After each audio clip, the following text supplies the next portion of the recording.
जब लग गुरु मिले न साचा, तब लग गुरु करो 10 पांचा।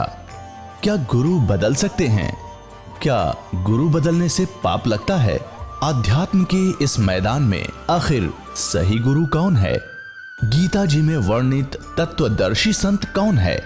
इन सभी प्रश्नों के उत्तर जानने के लिए अवश्य सुनिए जगत गुरु तत्वदर्शी संत रामपाल जी महाराज के मंगल प्रवचन। सत साहिब दर्शकों, क्या आपने कभी सुना है कि भक्ति करते करते भी व्यक्ति नास्तिक बन सकता है? आखिर ऐसा क्यों होता है कि पूरी श्रद्धा से पूजा व्रत और साधना करने के बावजूद भी मनुष्य को सुख और शांति नहीं मिलती? आज हम आपको एक ऐसे ही व्यक्ति की सच्ची कहानी से रूबरू करवाने जा रहे हैं।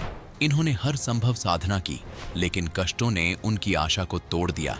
इनसे मिलिए ये हैं जलगांव के रहने वाले गुलाब राव पटेल जी, जो सभी पारंपरिक भक्ति साधनाएं किया करते थे, लेकिन फिर भी इनको ना तो शारीरिक सुख मिला और ना ही मानसिक शांति।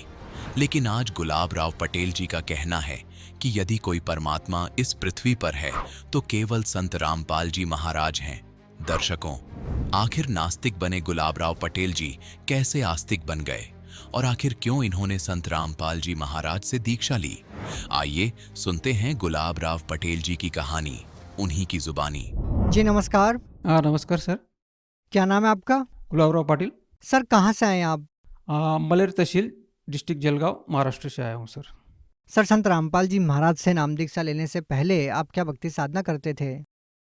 संत रामपाल जी महाराज जी आने से पहले हमारे घर में जो रीति रिवाज थी पुराने की, वो ही करते थे। जैसे कि गणपति पूजा, इसके बाद जो भी मतलब देवी देवता की पूजा, व्रत रखना, मतलब घर में बहुत भक्ति करते थे। खंडेराव की पूजा करना, वो खंडेराव को हर साल में वो बकरा मारते थे।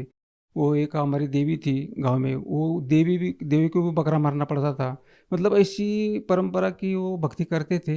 ये भक्ति करते करते हमारे जो घर में शांति सुख नाम की कोई चीज़ नहीं, हमारे 5 सदस्य हमारे सामने चले गए। सर, हिंदू धर्म की पारंपरिक पूजाएं आप कर रहे थे, तो फिर आपको संत रामपाल जी महाराज से नाम दीक्षा लेने की क्या जरूरत आन पड़ी?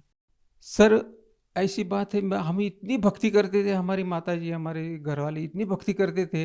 हमारी माता जी जो 7 दिन में 6 दिन तो व्रत ही रखती थी, तो हम भी उनके पीछे पीछे वो सब करते थे, लेकिन कोई शांति नहीं, कुछ नहीं।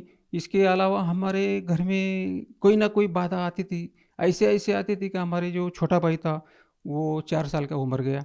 इसके बाद छोटी बहन थी, वो 8 साल में वो मर गई। ऐसे इसके बाद हमारी और बड़ी बहन थी, वो 50 साल की उम्र में वो भी मर गई। तो हम जैसे जैसे हम बढ़ते गए आगे, मैं उम्र बड़ा हुआ, मैं आर्मी ज्वाइन कर लिया। आर्मी में जाने के बाद फिर हमारे पिताजी को कैंसर हुआ, कैंसर में मर गए हो।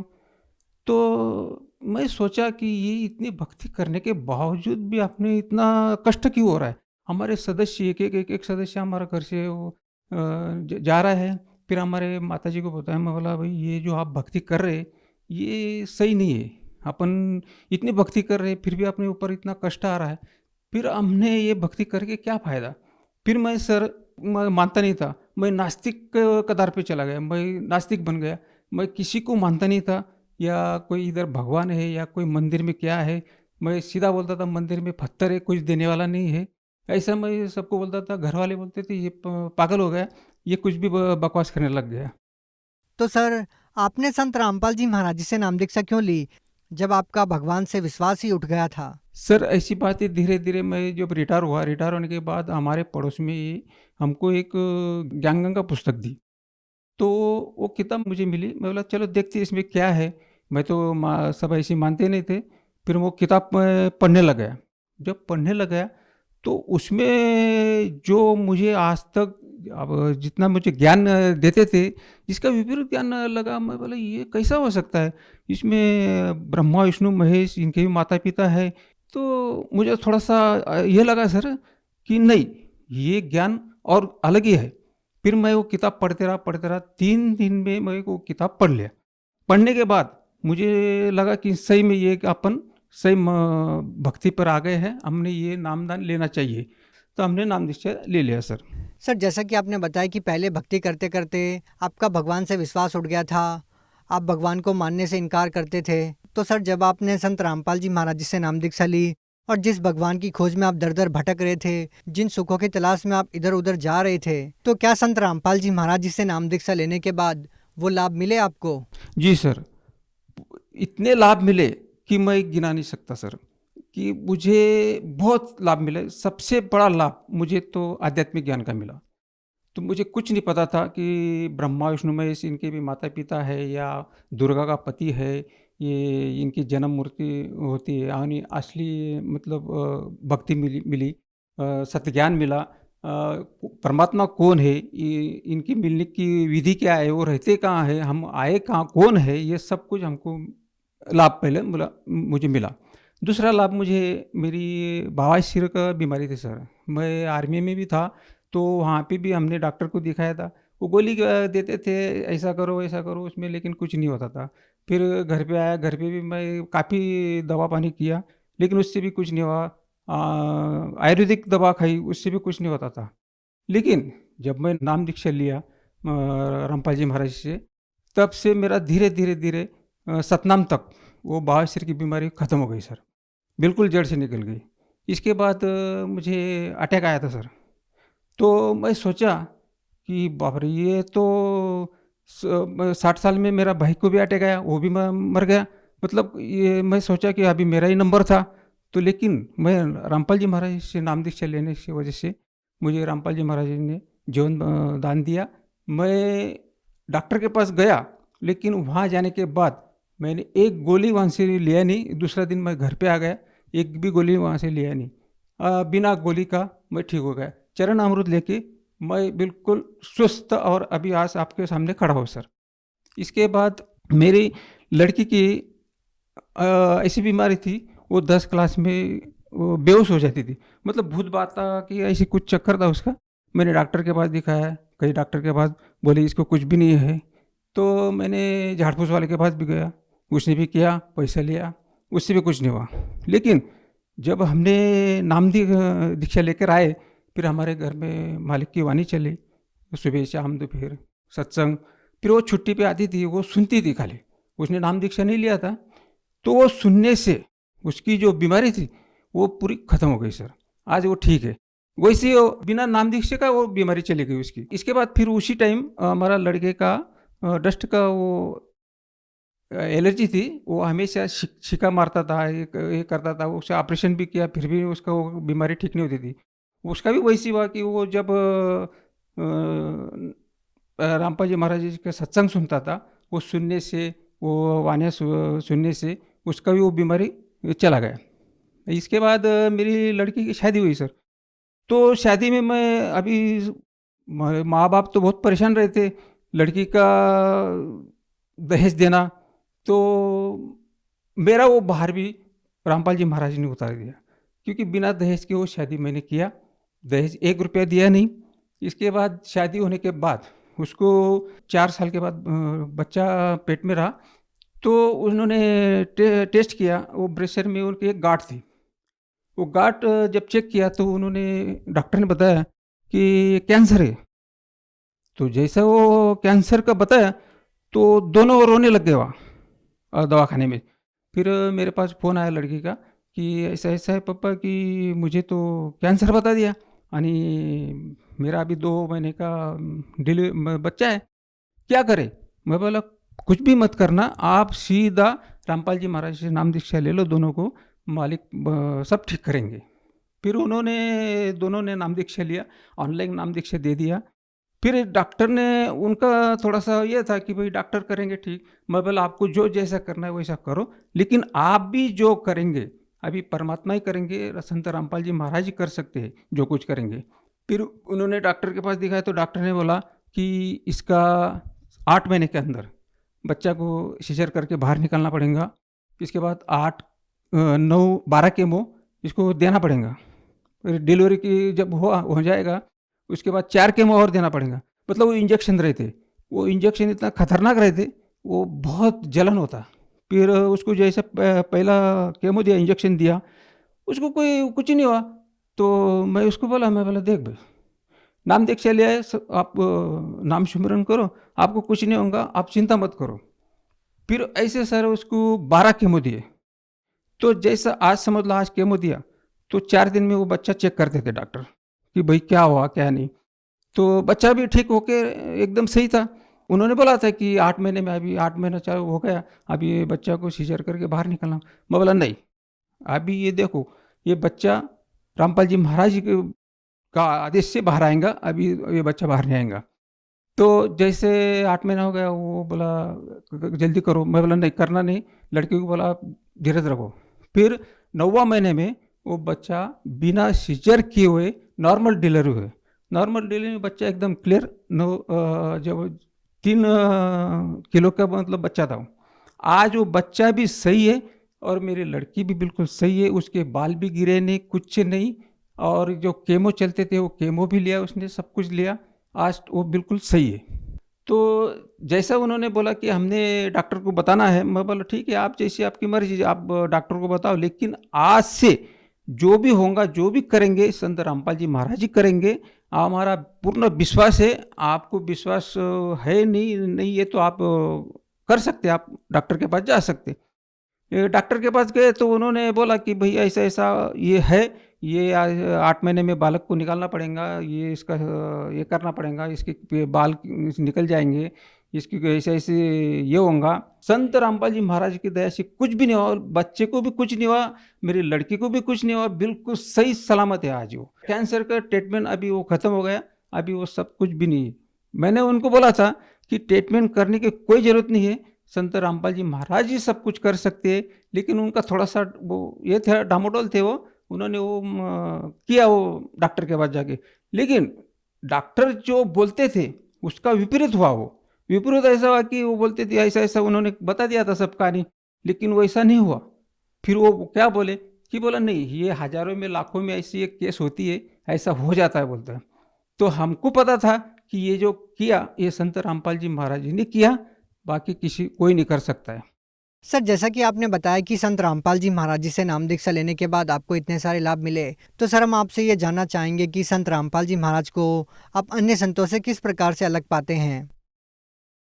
अन्य जो धर्मगुरु है, जगत गुरु है, ये जो ज्ञान देते, ये ज्ञान इनके पास आध्यात्मिक ज्ञान बिल्कुल नहीं है।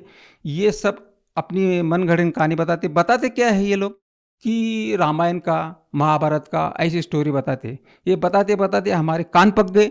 ये इनके पास कुछ ज्ञान भी नहीं है, ये इनके पास सत्य ज्ञान नहीं है। ये जो अपने धर्म, अपने वो शास्त्र के विरुद्ध ज्ञान बता रहे। और हमारे जो रामपाल जी महाराज जी अपना शास्त्र से ज्ञान बताते। शास्त्र जो अपने जितने भी धर्म ग्रंथ है वो एक एक एक खोल करके बता रहे। जैसे गीता हुआ, वेद हुई, बाइबल हुई, ये गुरु ग्रंथ साहिब हुआ, ये सब ग्रंथ एक एक खोल के बता रहे। उसमें सब ज्ञान आज तक किसी ने बताया नहीं। आज जो भी सदग्रंथ खोल के बताने वाले जो संत है, वो पूरा विश्व में संत रामपाल जी महाराज है। इनके अलावा किसी के पास सत्य ज्ञान नहीं है, सत्य मार्ग नहीं है। हमें ये सत्य ज्ञान, सत्य मार्ग रामपाल जी महाराज ने बताया। मोक्ष का मार्ग भी इसमें है। बाकी जो संत है इनके पास कोई मोक्ष का मार्ग नहीं है। ये सब अपनी ऐसी मर्जी बात। सर, आप भगत समाज को क्या संदेश देना चाहते हैं? मेरा भगत समाज को या जगत को ये संदेश है कि आप ठीक है, जो भक्ति आप कर रहे हैं वो आपकी भक्ति ठीक है, लेकिन वो भक्ति अधूरी है। अधूरी कैसी है? आप शास्त्रानुकूल भक्ति नहीं कर रहे।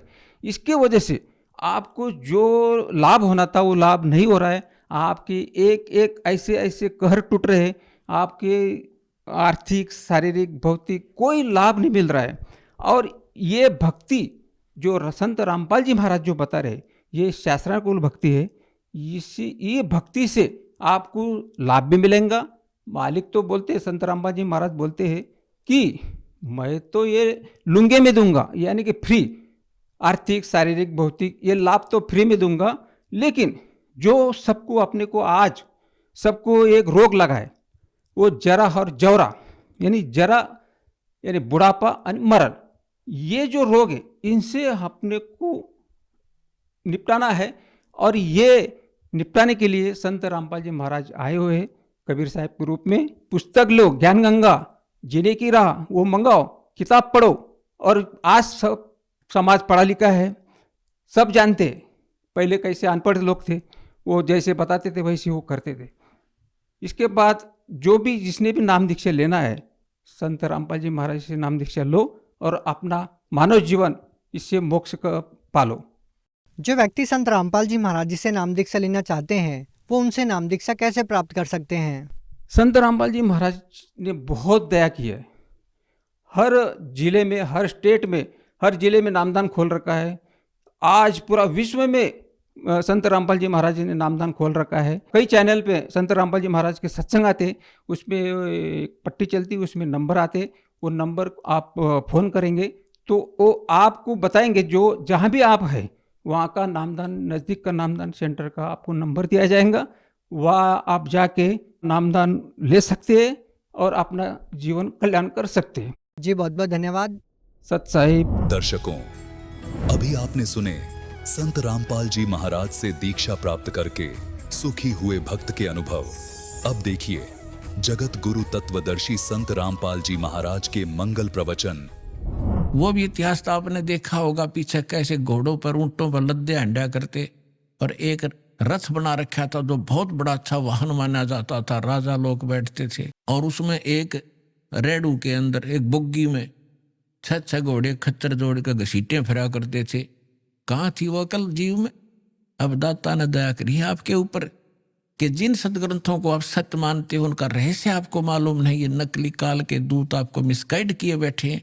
सिलेबस को नहीं जानता वो टीचर कहेगा, और टीचर कहलाता वो दुश्मन है विद्यार्थियों का। तो हमारे दादे परदादों के जीवन नाश कर दिए नकलियों ने, भूत बना दिए, झूठी कहानी सुना सुना के। तो परमात्मा का मालूम था कि तब मैं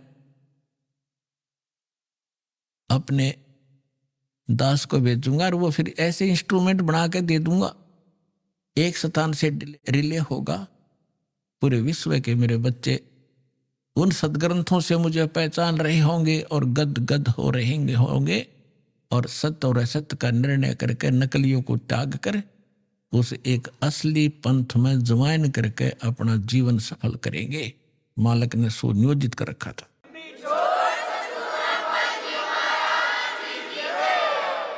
धर्मदास जी ने कहा कि प्रभु आगे क्या वार्ता हुई आपकी और काल की? तब परमात्मा ने बताया कि बताता हूं। ये देखिएगा कबीर सागर संपूर्ण 11 भाग खेमरा श्री कृष्ण दास प्रकाशन मुंबई से प्रकाशित है।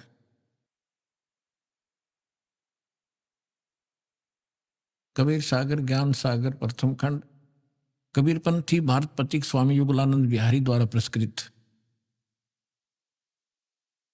ये इसलिए दिखाया जा रहा आपको, कोई ये ना समझे, ये इसलिए दिखाया जा रहा आपको, कोई ना सोचा कोई डुप्लीकेट दिखा रहे होंगे। ये सारे प्रमाण दिए जाते हैं, आप देख सकते हैं। मुद्रक एवं प्रकाशक है खेमरा श्री कृष्ण दास, अध्यक्ष श्री वेंकटेश्वर प्रेस, खेमरा श्री कृष्ण दास मार्ग मुंबई। ये है सवसम वेद बोध सागर का एक खंड है ये, और 121 पृष्ठ पे यहां देखना। सतयुग त्रेता द्वापर माही, तीनों युग जीव थोड़े जाही। काल ने प्रार्थना की। चौथा युग जब कल युग आई, तब तब शरण जीव बहु जाई। ऐसा वचन हर मोय दीजय, तब संसार गमन तुम कीजय। अब परमात्मा क्या कहते हैं कि अरे काल पर पंथ पसारा, तीनों योग जीवन दुख डारा। विनती तोर लीन में मानी, मोको ठगे काल अभिमानी। चौथा युग जब कल युग आई, तब हम अपना अंश पठाई। काल फंद छूटे नर लोई, सकल सृष्टि परवानिक होई। परमात्मा कहते हैं चौथा युग जब कलयुग आएगा तब हम अपना अंश भेजेंगे। काल फंद छूटे नर लोई, सकल सृष्टि परवानिक होई। घर घर देखो बोध विचारा, सतनाम सब ठोर उचारा। 5505 तब ये वचन मेरा होगा साचा। कलयुग बीत जाए जब एता, सब जीव परम पुरुष पद चेता। ओए होए। अब क्या कहते हैं परमात्मा कि चौथा युग जब कलयुग आई तब हम अपना अंश पठाई और काल फंद छूटे नर लोई। काल का जितना भी झंझट फंद है सब नर नारी उससे छूटेंगी और सकल सृष्टि पर वाने खोई। ओए होए, कहते पूरा विश्व मेरा नाम लेगा, मेरी ही भक्ति किया करेगा। और घर घर देखो बोध विचारा, बोध माने अध्यात्म ज्ञान का घर घर में चर्चा चलेगी। और सतनाम जिसका आज तक छींट भी नहीं लगी, ज्ञान भी नहीं था में, तो सतनाम सब ठोर उचारा जन जन के मुंह पर होगा कि सतनाम से ही मोक्ष होगा। वो सतनाम कैसा होगा? सतनाम सतनाम नहीं, उसका यथार्थ ज्ञान होगा। 5500 पाचा तब ये वचन मेरा होगा साचा।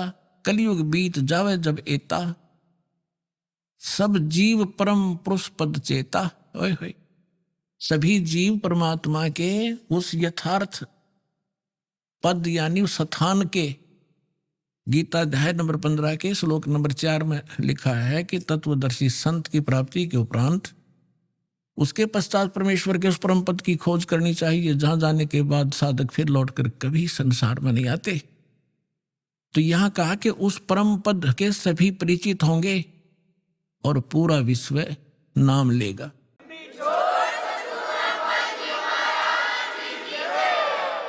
अब देखिएगा, ये सवसम वेद बोध चल रहा है। हम इसके 171 पृष्ठ पर आगे 121 हमने पढ़ लिया। अब परमात्मा बताते आ रहे हैं कि कहते हैं दोहा 5 सहंस और 5500 जब कलयुग बीत जाए, महापुरुष फरमान तब जग तारण को आए। हिंदू तुर्क आदि सब जेते जीव जहान, सतनाम की साख गह ये पावे पद निर्वाण। परमात्मा कहते हैं कि जब कलयुग 5500 वर्ष बीत जाएगा, उस समय एक महापुरुष आवेगा और परमात्मा का यथार्थ फरमान सुनावेगा।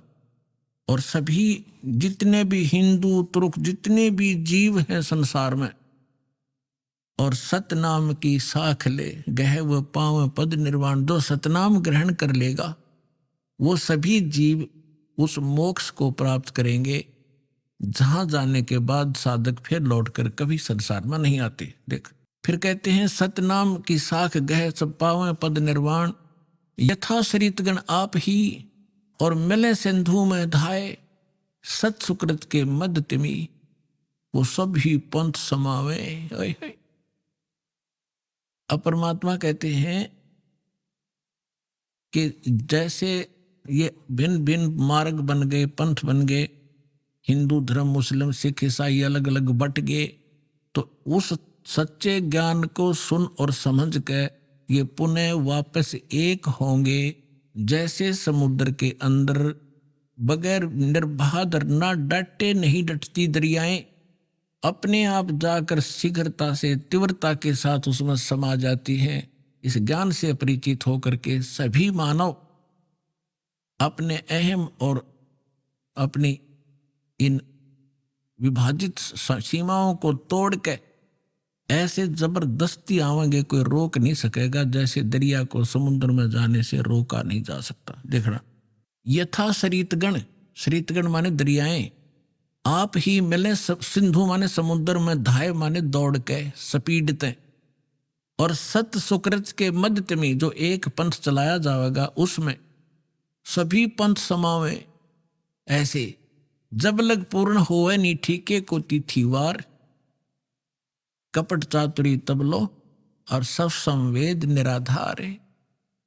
अब क्या बताते हैं कि जब तक वो 5505 नहीं आवेगा कलयुग का, तब तक तो ये मेरी बात निराधार दिखाई देंगी, जो सब संवेद में मैंने बोल दी, धर्मदास राव ने लिख दी। और जब वो 5500 वर्ष कलयुग का आवेगा, ठीक ठीक माने निर्धारित समय।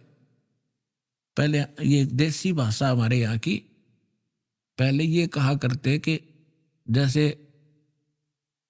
कोई पशु ले जाता हमारे घर से, तो मेरे ताऊ जी से पूछा करते थे कि उसने पैसे की कही थी, दिए नहीं, तो वो कहा करते कि उसने अगली ठीक बता दी, कार्तिक की पूर्णवासी।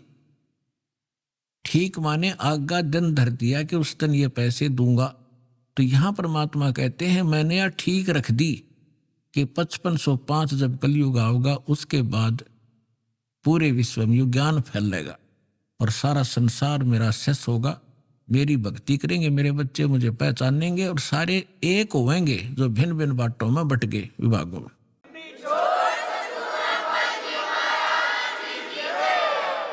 अब क्या बताते हैं, यथा श्रीतगण आप ही मिले सिंधु में धाये, सत सुकृत के मद तिमी सभी पंथ समाये। जब लग पूर्ण होए नी ठीक को कोती थी बार, या ठीक का समय नहीं आवेगा तब कपट चातरी तब लग ये लोग और सब संवेद निराधार है। कहते हैं तब तक तो ये सब कपट और चातुरी, देख रहे हो कैसी हाहाकार मच रही है, कोई मिलावट कर रहा है, सारा दिन माया के जोड़ में अपना जीवन नाश कर देते हैं। दादे परदादे चले गए हमारे इस पेट के लिए ही, इसी जुगाड़ में जुड़ के और नष्ट हो गए, खत्म हो गए। जो मूल उद्देश्य था वो मनुष्य जीवन का वो कर नहीं पाए। तो यहाँ बताते हैं कि यह कपट चातुरी और ये बकवाद ये प्राणी तब तक करेगा जब तक युग ज्ञान सामने नहीं आएगा, और फिर ये सब अपने आप स्तब्ध हो जाएंगे कि क्या करें, विष कौन खाएगा, ऐसा विष जो असंख्य जन्म तक भोगना पड़ता है। तो एकदम सब का ब्रेक से लागेंगे। आज देख रहे हो हाहाकार मच रहा है, कोई मंत्रियां मुख्यमंत्रियों के ऊपर आरोप हैं, वो अंदर जा रहे हैं, कोई रिश्वत के अंदर, कोई बकवादों के अंदर।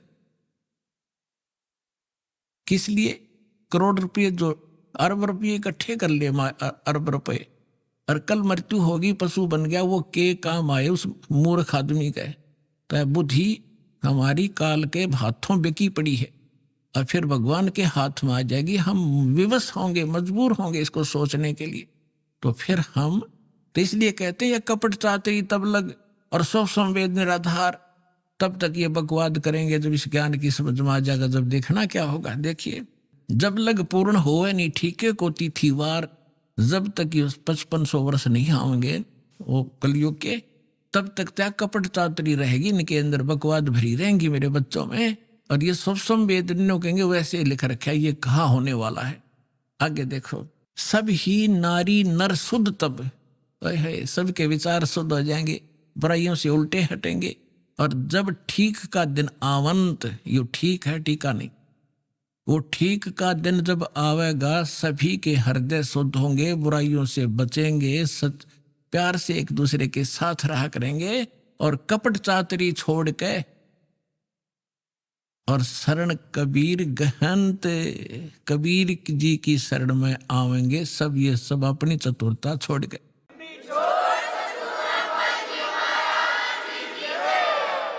एक अनेक हो गए पुनः अनेक हो एक, हंस चले सतलोक सब, सभी हंस सतलोक चलेंगे। एक से अनेक हो गए, कोई नारे नारे मजहब धर्म बन गए, ये पुनः अनेक हो एक, वह सब एक होंगे और हंस चले सतलोक सब, सतनाम की टेक। कहते सतनाम को लेकर सब सतलोक चले जाएंगे।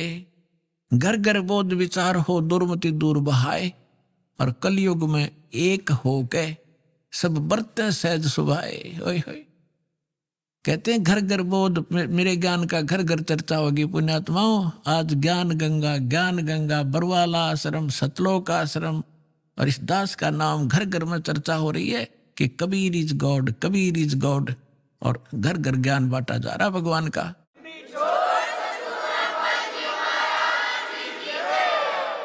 अब परमात्मा कहते हैं घर घर बोध विचार हो, ये ज्ञान घर घर चलेगा, दुर्मति दूर बहाए, और कलयुग में एक हो के, ये लिखने में प्रिंट है, गड़बड़ है, सोई और बरते सहज सुभाए। ये दास देख रहा है यहाँ कैसे दोनों हाथ बच्चे दान कर रहे हैं, इतने अनमोल मिशन को सफल करने में ये कितना सहयोग दे रहे। पहले तो हमारी नीत थी दुनिया को लूटने की, और अब हमारी नीत बन गई लूटने की। कबीर साहब कहते हैं कबीर आप ठगाइए और न ठगिए कोई, आप ठगाएं सुख होगा और ठगे दुख होए। अब हमारे भगवान के फार्मूला का पता लगेगा, हम किसी को दुख देंगे तो हमें उससे 1000 गुना दुख भोगना पड़ेगा। असंख्य जन्मों तक धक्के खाएंगे, कभी इसके गधे बनेंगे, कभी बैल बनेंगे, कभी कुत्ते बनेंगे। क्यों? हम भगवान से मांगेंगे और इस भक्ति से वो हमें रिच कर देगा, भक्ति से भी रिच, और यहाँ के भौतिक जो साधन आवश्यक आप कहोगे वो भी सारे देगा। तो हम क्यों ना उस एक के भिखारी बन जाएं, जन जन के साथ बकवाद करें। तो परमात्मा कहते हैं सब नर नारी शुद्ध तब कति आत्म निर्मल हो जाएगी और बरते सहज स्वभाव, प्यार से रहा करेंगे, किसी को दुख नहीं देंगे। अपना से कोई अनजानपने में गलती से कोई गलती कर भी ले हमारे साथ, हम नहीं दुख दे सकते उसको। तो यहां कहते हैं घर घर बोध विचार हो, ये चर्चा चला करेगी कैसी गलती ना करना, और दुर्मति दूर बहाय, सबकी दुर्मति दूर चली जाएगी, और कलयुग में एक हो सब बरते सहज सुबह। कहा उग्र का शूद्र हो, हर सब की भवभीर। अब कहते हैं उस संत के द्वारा चलाए गए उस पंथ में चाहे कोई निकम्मा आदमी हो उग्र, और चाहे कोई बिल्कुल शूद्र हो, वहां कोई भेदभाव नहीं रहेगा, सबको सेट किया जाएगा, सबकी बुराई छुटाई जाएंगी, और वहां सबकी ही भीड़ होगी, यानी बहुसंख्या में उसके अनुयायी होंगे। कहा उग्र का शूद्र हो, हर सबकी भवभीर, और सो समान दृष्टि है वो समर्थ सत कबीर। उस पंथ का चलाने वाला ये समझ लेना वो समर्थ कबीर ही होगा, जो सबको समान दृष्टि से व्यवहार करेगा, वह ऊंच नीच नहीं रहेगी।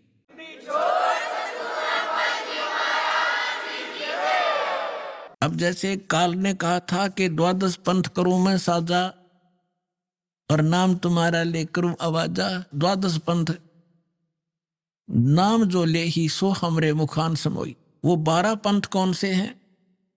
और अनेक उनसे हटकर और अनेक पंथ चलाऊं, या विद जीवों को फरमाऊं, जाओ जुग जीत संसारा, जीव न माने कहा तुम्हारा। अब हम आगे बोध सागर कबीर बानी एक चैप्टर है, देखिएगा ये कबीर बानी एक चैप्टर है, इसमें द्वादश पंथ चलो सो भेद। यहां लिखा है द्वादश पंथ काल फुरमाना, कबीर साहब बता रहे हैं, अर भूले जीव न जाओ ठिकाना, ताते आगम कह हम बाखा, वंश हमारा चुड़ामणि शाखा। पर प्रथम जग में जागू भरमावे, बिना भेद वो ग्रंथ सुरावे, दूसर सुरत गोपाल होई, अक्सर जो जोग बढ़ावे सोई। अब इसमें काल के द्वारा चलाए गए कबीर साहब के नाम से 12 पंथों की जानकारी है। यहां है पद्य भाग में। अब आपको दिखाते हैं गद्य भाग में। ये देखिएगा, ये है कबीर चरित्र बोध, वो कबीर वाणी थी, ये है कबीर चरित्र बोध इस कबीर सागर के अंदर ही। और ये बोध सागर में 1870 पृष्ठ है, 1870 पृष्ठ। यहां क्या लिखा है? कबीर साहब के पंथों का वृंतांत ये गद्य भाग में है। नंबर 1 है नारायण दास का पंथ। अब इन्होंने यहां गलती की है, लिखना था चूड़ामणि जी का पंथ, क्योंकि नारायण दास ने तो कबीर साहब के ज्ञान को स्वीकारा ही नहीं था। वो कबीर पंथ कैसे हो गया? अंडरस्टूड है, जो कबीर पंथ से जुड़े हैं पुण्यात्मा वो अच्छी तरह जब समझ लेंगे इस बात को। ये विशेष कर उनके लिए और आपके लिए भी साथ में। अब कहते हैं प्रथम नारायण दास ने, ये चूड़ामणि है, और दूसरा जागूदास जी का पंथ, और तीसरा सूरज गोपाल, चौथा मूल निरंजन, टकसारी पंथ 5वां, छठा भगवान दास का पंथ, सतनामी पंथ, कमाली पंथ, ये कमाली नहीं है, कमाल का पंथ है, राम कबीर पंथ, प्रेम धाम की वाणी पंथ, 11वां जीवा पंथ, और 12वां गरीबदास पंथ। ये 12वां गरीबदास पंथ है, ये भी ध्यान रखना। और प्रथम नारायण दास ने, यहाँ चूड़ामणि है, आगे दिखाऊंगा आपको, वहां शुद्ध, बाकी ठीक है इसमें। अब हम आगे कबीर वाणी पर, कबीर वाणी चैप्टर में हम 136 पर पढ़ रहे हैं। द्वादश पंथ चलो सो भेद। ये द्वादश पंथ काल फुरमाना, इन 12 पंथों में काल का ही फुरमान यानी मंत्र जाप होगा, उसका बोलबाला होगा। और भूले जीव न जावे ठिकाना, फिर ताते आगम कह हम राखा, वंश हमारा चुड़ामणि शाखा। अब यहां इन्होंने फेरबदल कर दिया। यहां बताना था प्रथम तो चुड़ामणि और दूसरा जागू, इन्होंने यहां प्रथम जागू कर दिया, जबकि यहां आप देखिए दूसरा जागू है। यहां देखिए कबीर चरित्र बोध में यहां पर है प्रथम नारायण दास, दूसरा जागू दास है, वहां प्रथम जागू कर दिया इन्होंने। कहते हैं चोर चुरावे तुमबड़ी, हम फिर आगे कबीर वाणी पे हैं। चोर चुरावे तुमबड़ी और वो गड्ढे पानी में, वो गड्ढे वह ऊपर आवे ना, सच्चाई छानी ना। इन्होंने यहाँ गड़बड़ करना चाहा, नारायण दास को कबीर पंथ में जोड़ना चाहा, उसने स्वीकार ही नहीं किया था। तो चूड़ामणि से चला है एक पंथ जो दामाखेड़ा तक पहुंचा है, उससे हटकर फिर अन्य ये न्यारे पंथ और चलाए हैं नकलियों ने, काल के दूतों ने। ये देखिएगा, इसमें कुछ एक अच्छे हंस हैं, जैसे गरीबदास जी जैसे महापुरुष, वो परमात्मा ने भेजे थे अपना ज्ञान बताने के लिए। ये देखिएगा, द्वादश पंथ काल फरमाना, बोले जीव न जाओ ठिकाना, ताते आदम आगम कह हम राखा, और वंश हमारा चूड़ामणि शाखा। यानी यह लिखना था प्रथम चूड़ामणि, दूसरा जागू जागू दास, फिर तीसरा सूरत गोपाल होना चाहिए, और चौथा मूल निरंजन वाणी, और पांचवा टकसार पंथ, फिर सारा जीवा पंथ, फिर सतनामी पंथ, ये सारे वही के राम कबीर पंथ, ये सारा परम धाम की वाणी पंथ। अब यहां से स्टार्ट होता है वर्मा। कहते हैं संवत 1774 है, गलती से 75 प्रिंट हुआ है। सोई तादन प्रेम प्रगटे जग सोई, ये 75 नहीं 74 है। ये बर्मा पंथ गरीबदास जी का उधर गद्य भाग में आपके रूबरू हो ही गया कि गरीबदास पंथ है। तो ये गरीबदास साहिब जी का जन्म गांव छुडानी, जिला जज्जर, हरियाणा के अंदर, उनका जन्म संवत 1774 में हुआ था। ये गलती से 75 प्रिंट है। तो यहाँ कहा है कि संवत 1774 जब आवेगा तो जग में प्रेम प्रकट होगा, यानी वो मेरा ज्ञान पुण्य बतावेगा। परमात्मा ने पता था कि जब काल के दूत कबीर पंथ में घुसेंगे तो मेरी वाणी में भी गड़बड़ करेंगे। वे कबीर पंथ में उन्हें काफी कबीर सागर में फेरबदल कर रखा अपने हिसाब से।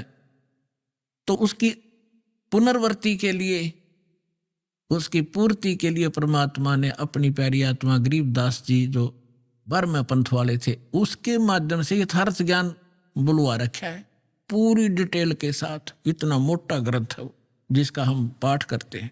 अब परमात्मा बता रहे हैं कि संवत 1775 हुई, 75 होना चाहिए, अर्थात दिन प्रेम प्रगटे जग सही।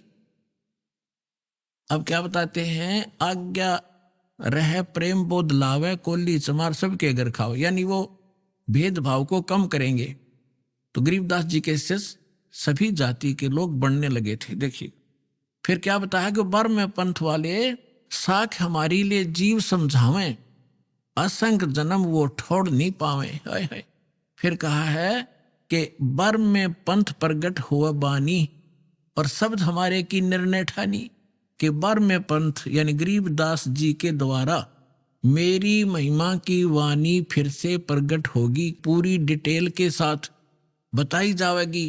और जो उस बर्मा पंथ वाले भी होंगे गरीबदास पंथ के, इंक्लूडिंग गरीबदास पंथ, इंक्लूडिंग ये 11 और कबीर पंथ, ये सभी कहते शब्द हमारे का निर्णय ठानी, मेरी वाणी का अर्थ लगाना चाहेंगे लेकिन अनर्थ ही करेंगे। और कहते हैं अस्थिर घर का मरम नहीं पाओ, ये 12 पंथ हमी को ध्यावे। ये 12 के 12 पंथ सभी कहते हैं हमारा मूल कबीर साहब है, और नाम जपते हैं सभी काल के। तो देखिएगा, बर्मा पंथ प्रगट हो बानी, और शब्द हमारे की निर्णय ठानी, हमारी वाणी का निर्णय करेंगे पर कर नहीं पाएंगे ढंग से उसका निर्णय। अस्थिर घर का मरम न पावे, यानी सतलोक नहीं जा सकते, ये 12 पंथ हमी को ध्यावे। बर्मा पंथ फिर हम ही चल आवे। ओए होए, कबीर साहब ने कहा कि गरीबदास वाले पंथ में हम ही चलकर आवेंगे, सब पंथों को मिटा के एक पंथ चलावेंगे।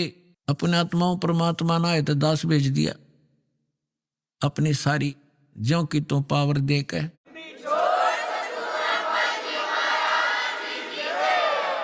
आप देख रहे हो कैसे रोशनी हो रही है सच्चे ज्ञान की, पूरे विश्व में फैल रहा है, इंटरनेट के माध्यम से, टीवी के माध्यम से, वैसे भक्तों के माध्यम से, और बुकों के माध्यम से, सीडीज डीवीडी के माध्यम से।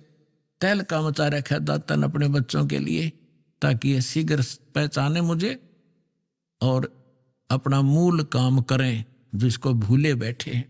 अब देखो क्या बताते हैं, साख हमारी लिए जीव समझावें, असंग जन्म ये ठोड़ नहीं पावे। बर्मा पंथ प्रगट हो बाणी, शब्द हमारे की निर्णय ठानी, अस्थिर घर का मर्म नहीं पावे, 12 पंथ हम ही को था।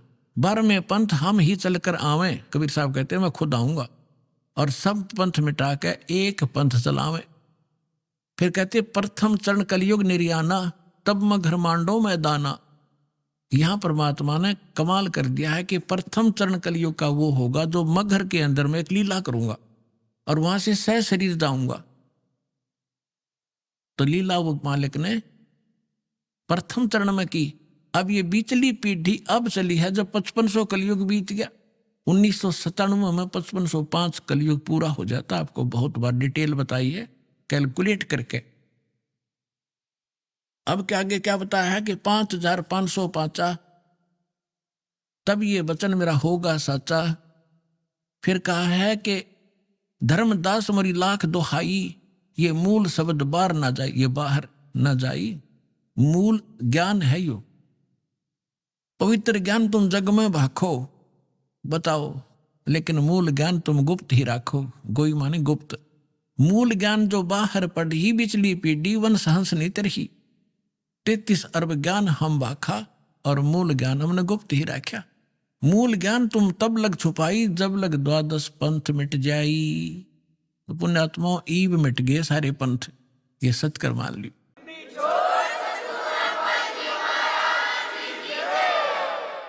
अब देखिएगा फिर एक और रहस्य दिखाते हैं आपको। कबीर वाणी चल रही है, इसमें 134 पृष्ठ पर आगे हम 136 और 37 पढ़ लिया। यहां पर है उन 13 पंथों, 13 के 13 वैरायटी लिखी है। 13 उन 13 के 13 परमात्मा के अंश वंश। वैसे तो परमात्मा के सारे अंश हैं, चाहे वो काल के फंस रहे हैं, काल के पाले में खड़े हैं। वो 12 नकली जो व्यक्ति आए थे वो बच्चे भगवान के ही थे। लेकिन अब ये क्या बता रहे हैं देखिएगा कि इसमें प्रथम वंश उत्तम, ये चूड़ामणि है। दूसरा ये जागू जुग्गू है। ये तीसरा अहंकारी प्रचंड। चौथा वंश बेर है। 5वां वंश निंद्रा। 6ठा वंश उदास। 7वां वंश ज्ञान चुतराई। ये सतनामी पंथ वगैरह सारे टकसारी पंथ। और 8वें 12 पंथ विरोध। 9वां वंश पंथ पूजा। 10वां वंश प्रकाश। 11वां वंश प्रगट पसारा और 12वें वंश प्रगट हो उजियारा। 12वां गरीबदास जी का। अब क्या कहा परमात्मा ने कि 12वां जो वंश आवेगा गरीबदास जी, उसके द्वारा मेरी वाणी का, मेरी महिमा का कुछ थोड़ा थोड़ा उजियारा सा होएगा, क्लियर नहीं होगा उससे। अब देखो 12वें वंश प्रगट हो उजियारा और 13वां वंश ये दास आपके सामने बैठा है। मिटे सकल अंधियारा। ओए होए,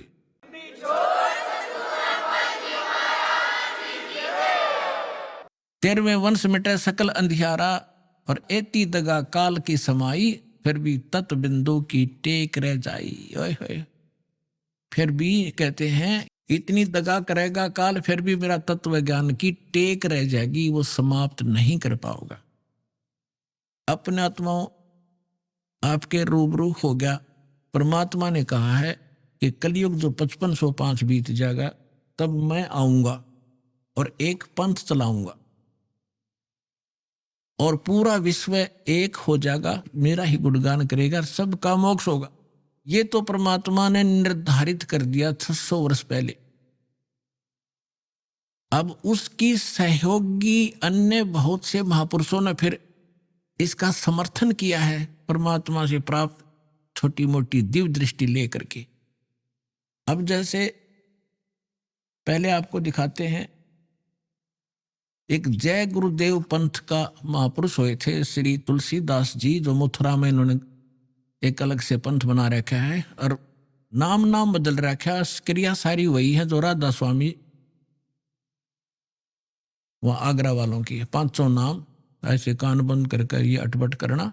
लेकिन वो पुण्यात्मा था, परमात्मा का प्यारा बच्चा, किसी जन्म अच्छी भक्ति कर रखी थी, उसके पुण्य कर्मों की से बैटरी चार्ज थी। उसने 1971 में एक भविष्यवाणी करी थी कि एक महापुरुष जो पूरे विश्व को सच्चा ज्ञान देगा, सारा संसार उसका आदर करेगा, वो प्रगट हो चुका है।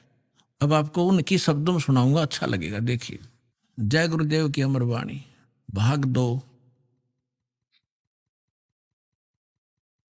ये कहां से छपी है देखिएगा। ये है श्री तुलसीदास जी। अब ते चले गए जहाँ न जाना था। जय गुरुदेव की अमरवाणी। शाकाहारी सदाचारी बाल संघ से संकलित। प्रकाशक है दिव्या शर्मा, 88 साकेत कॉलोनी, मथुरा, उत्तर प्रदेश। और मूल्य इतने। मुद्रक है अर्जेंट प्रिंटर्स, पुराना बस स्टैंड, मथुरा, उत्तर प्रदेश। ये है वो महापुरुष। अब इसके चेले क्या कहते हैं? विश्व को शांति अब इन्हीं से मिलेगी। जब तक ये यहाँ रहे दूना नाश हो गया विश्व का, शांति नाम की चीज नहीं। अब आपको दिखाते हैं, इसके 58 पृष्ठ पर ले चलते हैं। ये 59 पृष्ठ है, 59। और ये 28 अगस्त 1971 को साकारी पत्रिका में छपया। उस दिन इसने बोली है वाणी। क्या कहा है? उस महापुरुष का जन्म भारतवर्ष के एक छोटे से गांव में हो चुका है और वह व्यक्ति मानव इतिहास का सबसे महत्वपूर्ण व्यक्ति बनेगा। उसे जनता का इतना बड़ा समर्थन प्राप्त होगा कि आज तक किसी को नहीं मिला है। वह महापुरुष नए सिरे से विधान को बनाएगा और वह विश्व के संपूर्ण देशों पर लागू होगा। उसका एक झंडा होगा, उसकी एक भाषा होगी। अभी आपने सुने संत रामपाल जी महाराज के मंगल प्रवचन। आइए अब सुनते हैं संत रामपाल जी महाराज से नाम दीक्षा लेकर सतभक्ति करके अद्भुत लाभ प्राप्त करने वाले अनुयायी के विचार। दर्शकों, मनुष्य अनेकों भक्ति साधना करता है, लेकिन फिर भी उन भक्ति साधनाओं को करते हुए उसके जीवन में अनेकों दुख आ जाते हैं। कहीं ना कहीं उसको परमात्मा के अस्तित्व पर ही शक होने लगता है। दर्शकों, ऐसी ही कहानी थी राजस्थान के रहने वाले अशोक कुमार जी की। अशोक जी पहले सभी पारंपरिक भक्ति साधनाएं किया करते थे, लेकिन फिर भी उनका परिवार शारीरिक, आर्थिक और मानसिक रूप से पीड़ित था।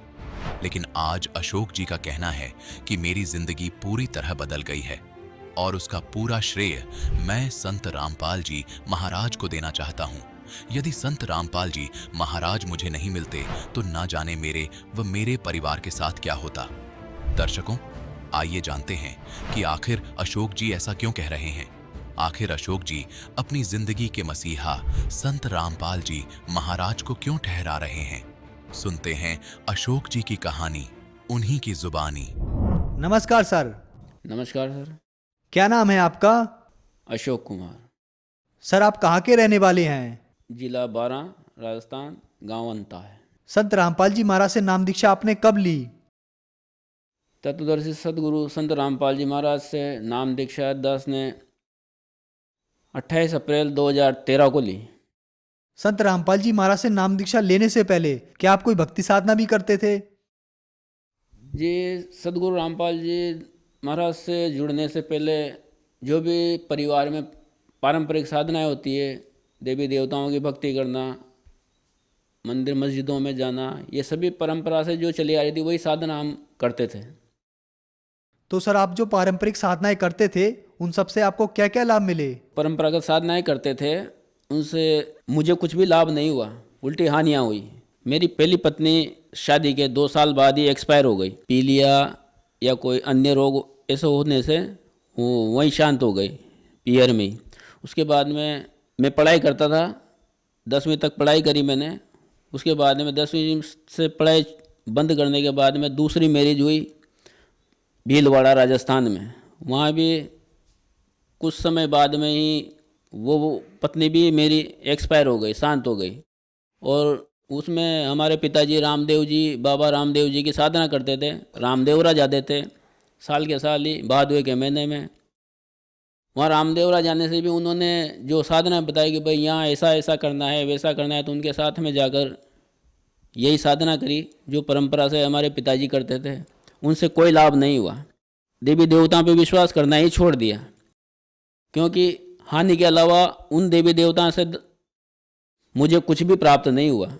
उसके बाद में सत्संगों में जाना शुरू किया, तो वहाँ भी यही था कि गांजा पीना, बीड़ी पीना, सिगरेट पीना। वहाँ भी ऐसे ही विषय विकारों में ही उलझा देते। जो संत महात्मा होते थे, सत्संग में भजन के लिए बैठते थे, जो ढोंगी संत आते थे, वो भी यही कहते थे कि भाई बीड़ी जलाओ, सिगरेट जलाओ, तो जलाना पड़ती थी। उनको जला के देते थे। वो बोलते थे कि लो आप भी खींचो एक फूंक, हम भी खींचते थे। ऐसे ऐसे करते, उसकी भी लत लग गई। फिर गांजा पीने लग गए। करीब करीब 3-4 साल तक गांजा पिया। तो कहने का मतलब ये है कि जितने भी ये साधनाएं थी, जो आडंबर थे, जो अन्य संतों के साथ में रहे, उनके सानिध्य में रहे, सारे उल्टे ही शौक किए और उनका परिणाम भी उल्टा ही आया। तो फिर संत रामपाल जी महाराज की शरण में आप कैसे आए? ये सर, संत रामपाल जी महाराज के शरण में आना एक संजोग ही था या संत रामपाल जी महाराज की कृपा थी। तो मैं ऐसे ही सत्संग में गाना बजाना करते थे, भजन गाते थे, परमेश्वर कबीर साहब की वाणियाँ भी गाते थे। तो गाने का शौक़ था, तो आध्यात्मिक चैनल देखते थे, जैसे आस्था है, संस्कार है, ऐसे जो कथावाचकों की कथा आती थी उनको सुनते थे। उनसे कुछ सीखने को मिलता था कि भाई इनमें अच्छा गाते हैं, अच्छा प्रोग्राम देते हैं ये, तो उनसे सीखते थे। तो ऐसे चलाते चलाते एक दिन क्या है, अचानक ही टीवी पे परमात्मा सदगुरु रामपाल जी महाराज का सत्संग आता था। वो अचानक ही देखने को मिला। ज़्यादा से ज़्यादा 5 या 7 मिनट मैंने सत्संग देखा, लेकिन उस 5-7 मिनट के सत्संग से मुझ पर ऐसा अट्रैक्शन हुआ कि दूसरे दिन मुझे ये भी पता नहीं था कि सत्संग कितने बजे चालू होता है, कब आता है। पर मुझे वो 5-10 मिनट का सत्संग सुना, उससे ये लाभ हुआ कि दूसरे दिन मैं टीवी के सामने बैठ गया 1 घंटा पहले कि भाई टीवी चालू करके मैं बैठ गया कि भाई सत्संग कितने बजे आता है। जब सत्संग शुरू हुआ मैंने देखा, देखने के बाद में लगातार मैंने कम से कम 8-10 दिन तक देखा। उसके बाद में चैनल के नीचे हेडलाइन आती है पीली पट्टी, उस पीली पट्टी पे जो फ़ोन नंबर रहते हैं वहाँ से मैंने SMS करके ज्ञान गंगा पुस्तक मंगवाई। ज्ञान गंगा पुस्तक को पढ़ा। तो ज्ञान गंगा पढ़ने के बाद में मैंने भगतमती को बताया। भगतमती की ये इच्छा थी कि भाई हमारे लड़का हो। तो मैंने उनको बताया, मेरे ससुराल वालों को भी बताया कि भाई संत रामपाल जी महाराज हैं और नाम दीक्षा लेते हैं, जो भी मनोकामना होती है वो पूर्ण होती है। उन्होंने विश्वास नहीं किया इस बात पर। फिर भी मैंने जोर देकर मेरी धर्म पत्नी और 2 लड़कियां थी उनको लेकर मैं आश्रम गया। ये घटना है 28 अप्रैल 2013 की। जब मैं आश्रम पहुंचा, पूछते पूछते जब हमने देखा तो वास्तव में ऐसा लगा कि यहाँ परमात्मा स्वयं विराजमान है। तो सर, संत रामपाल जी महाराज से जब आपने नाम दीक्षा ली, उसके बाद क्या आपको कोई लाभ भी प्राप्त हुए? सबसे पहले तो सदगुरु संत रामपाल जी महाराज से नाम दीक्षा लेने के बाद प्रथम लाभ तो ये मिला कि मुझे आध्यात्मिक ज्ञान हुआ। इससे ये पता चला कि देवी देवताओं की भक्ति करने से क्या होता है और पूर्ण परमात्मा की साधना करने से क्या होता है। पूर्ण लाभ कहाँ से प्राप्त होता है, कैसे प्राप्त होता है, यह सदगुरु रामपाल जी महाराज की शरण में आने के बाद ही पता चला। दूसरा लाभ, भगतमती को और उसके माता पिता को ये इच्छा थी कि हमारे लड़का हो लड़की को। तो उस समय मेरी मिसेज प्रेग्नेंट थी। जब सदगुरु रामपाल जी महाराज ने से नाम दीक्षा लेकर और उनसे आशीर्वाद प्राप्त करने के लिए जब हम सदगुरु रामपाल जी महाराज के वहाँ नाम दान में आशीर्वाद लेने पहुँचे तो मेरी पत्नी महिलाओं की लाइन में लगी हुई थी और मैं पुरुषों की लाइन में लगा हुआ था। मेरी पत्नी ने मुझे ये नहीं बताया कि उसने क्या मांगा गुरुजी से। मैंने परमात्मा का आशीर्वाद लिया और मैंने अपना स्थान ग्रहण किया। उसके बाद में जब मेरी पत्नी और हम वापस मिले तब उसने आके बताया मुझे कि मैंने तो परमात्मा के सामने सदगुरु रामपाल जी महाराज के सामने ये अर्जी लगाई थी कि अगर सदगुरु रामपाल जी महाराज सच्चे संत हैं, परमात्मा स्वरूप हैं, तो मुझे लड़का दें। और दूसरा लाभ ये हुआ कि मुझे सदगुरु रामपाल जी महाराज की शरण में आने के बाद में पुत्र की प्राप्ति हुई। उसके बाद में तीसरा लाभ ये हुआ, सर जी हमारे बड़े भाई साहब हैं, इंदौर रहते हैं, तो वो क्या है संडे को शराब का सेवन करते हैं या मीट वगैरह खाते हैं। तो ऐसे ही एक दिन हमारे वहाँ घर पर आए हुए थे और कहीं बाहर से खा पी के आए थे। वो ज़्यादा नशे में तो नहीं थे, पर उन्होंने क्या है बच्चे को उठाया, जो सदगुरु रामपाल जी महाराज की कृपा से मुझे प्राप्त हुआ था, उसको उसने उठाया और खिलाते खिलाते ऊपर ले गया छत पे।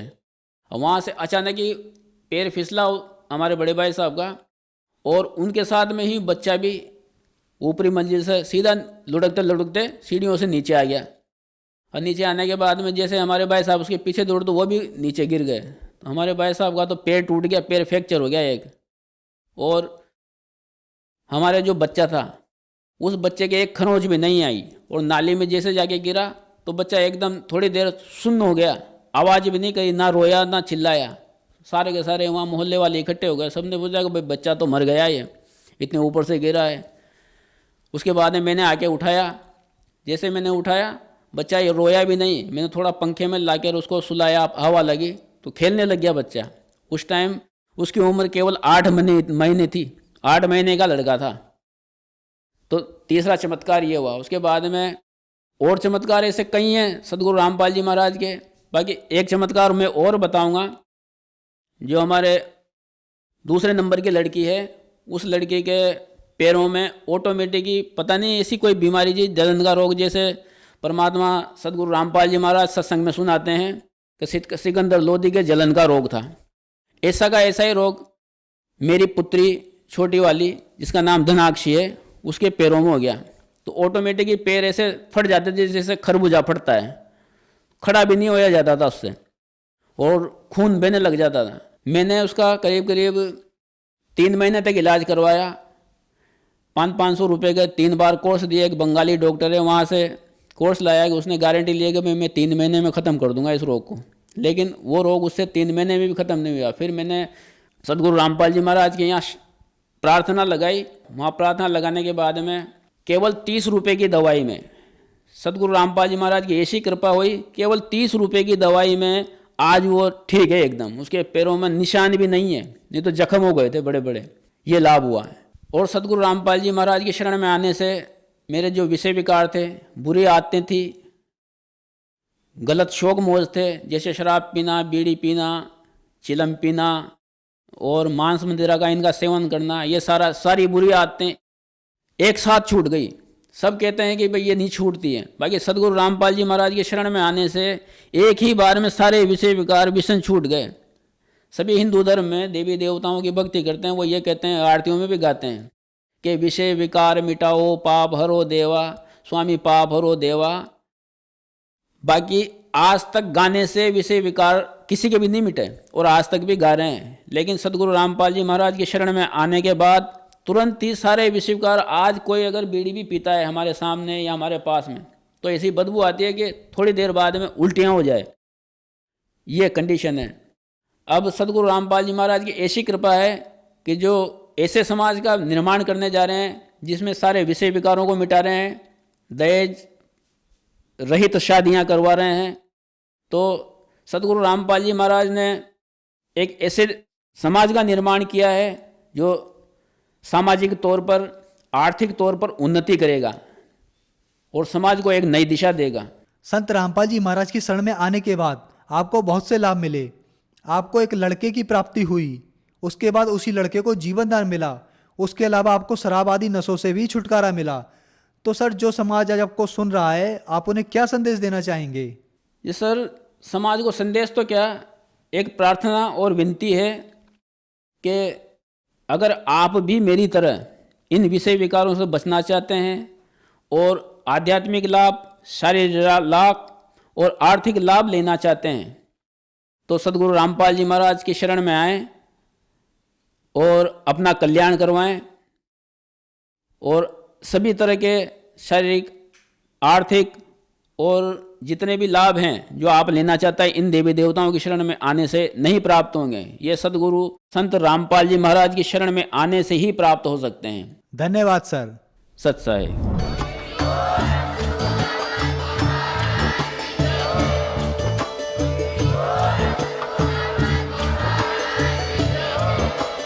आप सुन रहे थे जगत गुरु तत्वदर्शी संत रामपाल जी महाराज जी के मंगल प्रवचन। अधिक जानकारी के लिए विजिट कीजिए हमारी वेबसाइट www.jagatgururampalji.org। संत रामपाल जी महाराज जी के शुभ आशीर्वाद से पूरे विश्व भर में 500 से भी ज्यादा नाम दीक्षा केंद्र हैं, जिन पर संत रामपाल जी महाराज जी द्वारा ऑनलाइन निशुल्क नाम दीक्षा दी जा रही है। अपने नजदीकी नाम दीक्षा केंद्र का पता करने के लिए संपर्क करें 91 888 291 4911।